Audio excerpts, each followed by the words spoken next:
Hello guys, mayong buntag, mayong udto or mayong gabi diha sa mga kauban nato ng content creator or vlogger nga naglantaw karon sa ato ang video. Unta ma-like ninyo o ma-share ang ako ang video. Labi na og ikaw ay bag-o dol. Ayaw kaguol nga dili ka i-follow sa uban.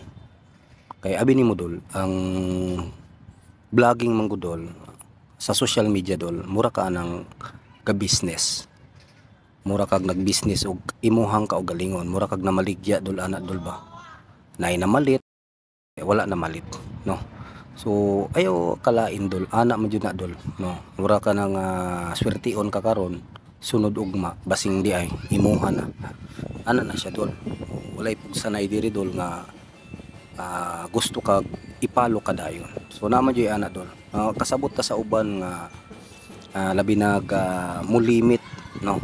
Si Meta man gud dol, mulimit man gud siya. Halimbawa ni abot na kag limit nga follow to follow, arang daghana na imuhang gi-follow dol, mulimit na jud na si Meta dol. Sa ako ang experience dol, 5,000 nga napalo nimo nga sa mga content creator dol. Moabot na gani kag 5,000.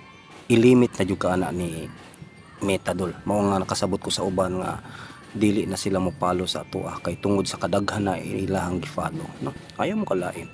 So ang importante gibuhat nimo imuhang part, kugi ka diha, nag-upload kag video, nag-follow ka sa uban nga hantod nga wala pa ka na limit. Minimize nato ato ang pag-follow dol kay basing malimit na pud ta, no. Moabot ta sa time nga malimit na pud ta.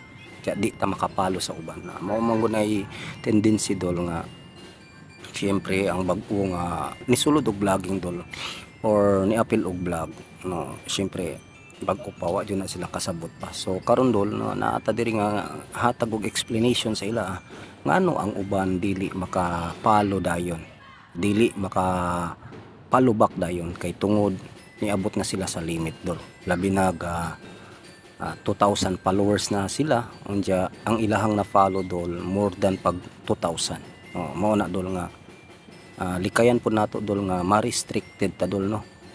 Kay isa po na dol sa follow to follow dol, i-restrict ka ni Meta dol, no. Na-experience na po na nako dol nga ma-restrict og pila ka adlaw, ma-restrict og 4 days to 5 days dol. Sakit sa atong part dol nga dili ta maka-follow to follow dol, dili ta ka comment dol kay tungod na restrict ta, no. Kalitrag ka log out ang ato ang account. So maura to dol, ug dagan salamat sa mga naminaw karon or naglantaw sa ako ang video, ug hinaot tabangan ko ninyo nga ma-share og atong maihatod ang ato ang message sa mga bag-ong nisulod og vlogging dol, no. Salamat sa tanan. Once again, this is Ondot Live Mix Vlog. Salamat.